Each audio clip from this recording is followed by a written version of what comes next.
I recall a spiritual writer who said, there are two ways in which we grow the most.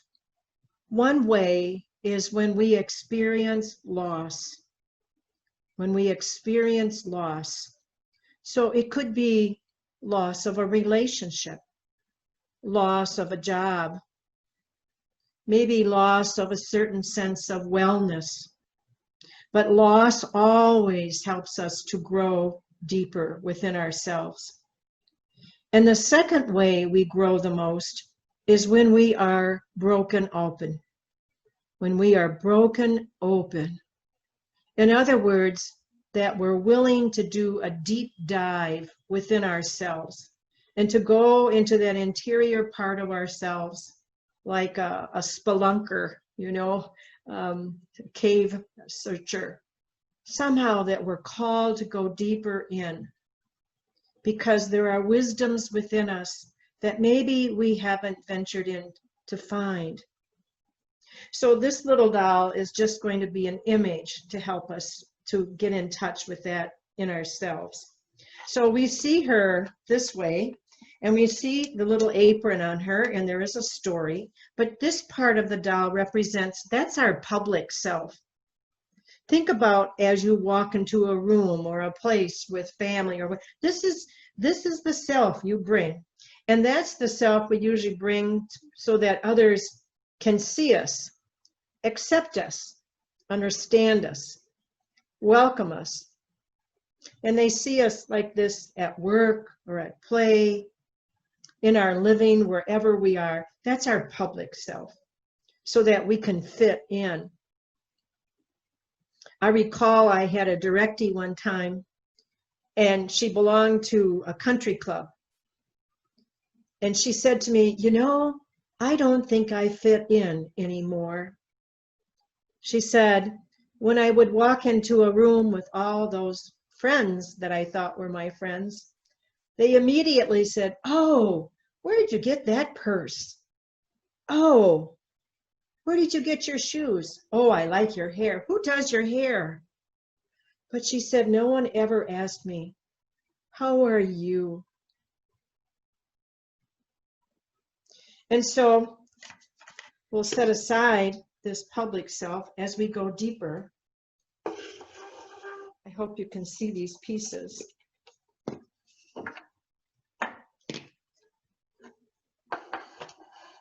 Are you with me? Okay, thank you.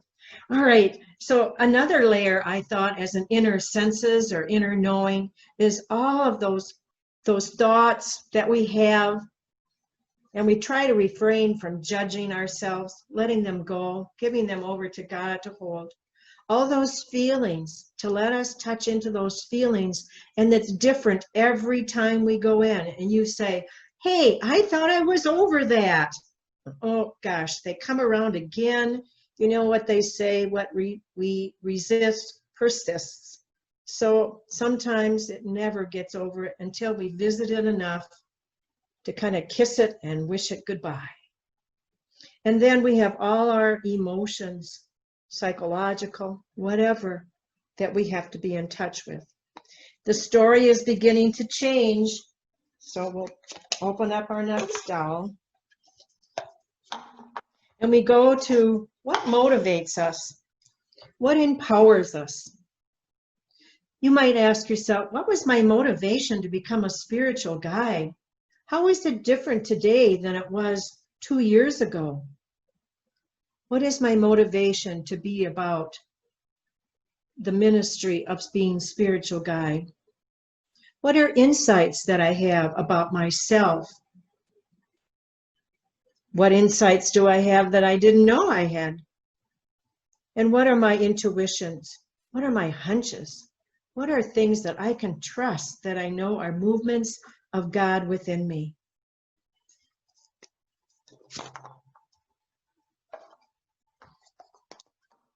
The next layer happens to be with what I call illusions.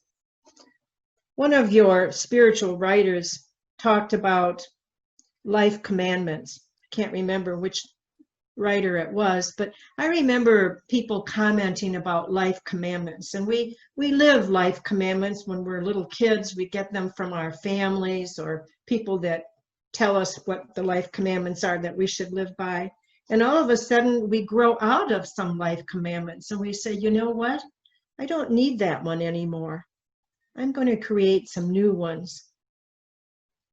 I remember often I would go to my own spiritual director and I'd say, hey, do you want to know what I don't believe anymore this month?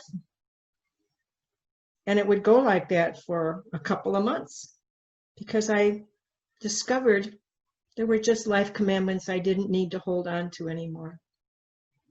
And so this doll reminds us that there are assumptions we make, or we have expectations of ourselves or of life, and we just need to name those. And then the next layer, the next part of us, the complex part of us, deals with maybe our fears. I had a fear of drowning.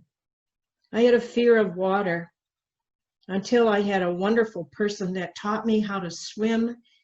And so I started out as a minnow and I graduated as a whale.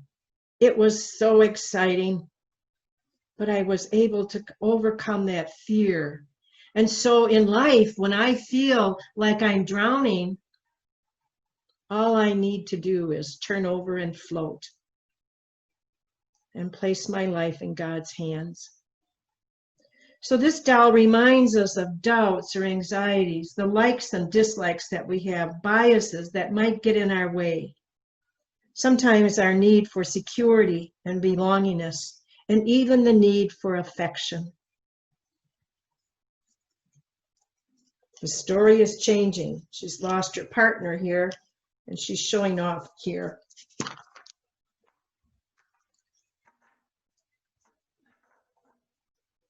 The next doll, that layer of self, is about faith beliefs.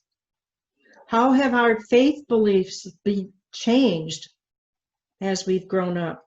Who is God for us? How does the image of God, keep changing? What are our values, our hopes, our dreams, our truths, our desires? And are we open to possibility, to hospitality? What do we welcome within us at a deeper and deeper level?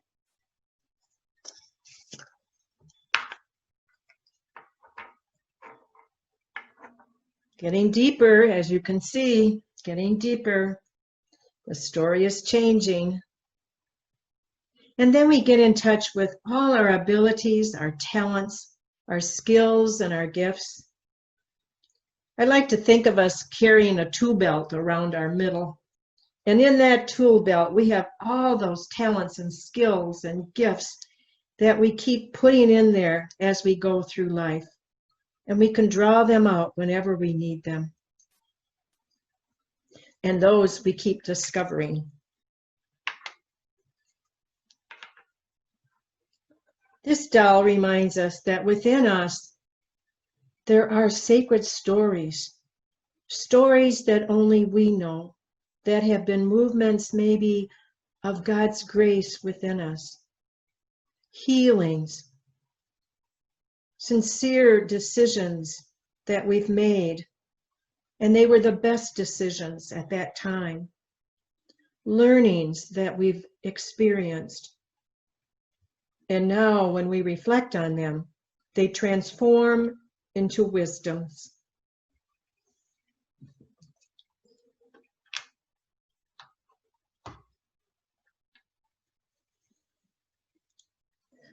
This doll has no person on it anymore, just the trees. She reminds us of those deeper parts of ourself where we have the joys and the sorrows of our lives. Maybe there are secrets in our life. I remember when I was going to grad school and I was in a class on family history. And so I started inquiring with my family about our history. And I found out we had stories that were secrets. My mother had a secret My grandmother had a secret, and no one wanted to talk about it until I started inquiring. Fascinating. And then there are resistances within ourselves. Maybe we resist ourselves sometimes. Maybe there are regrets. I remember Bishop Bob Morneau. He said, I have 2 regrets in my life. One regret is, when I was in 3rd grade, I didn't tell Mary Ann that I loved her. And the other regret is that I was never going to be the quarterback for the Green Bay Packers. There are regrets, but how do we let them go? And then there is that sacred space deep within us where we've experienced forgiveness and reconciliation. Maybe someone has forgiven us, or we've forgiven another, or we've forgiven ourselves. Such a great place of healing.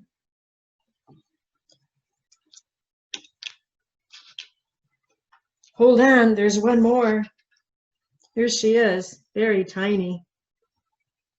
But she represents that true inner self.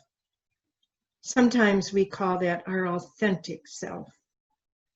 That sacred place of safety and calm, that place of unconditional loving, total compassion, where God has always nested within us. That's the God who loves us totally, tenderly, and tenaciously.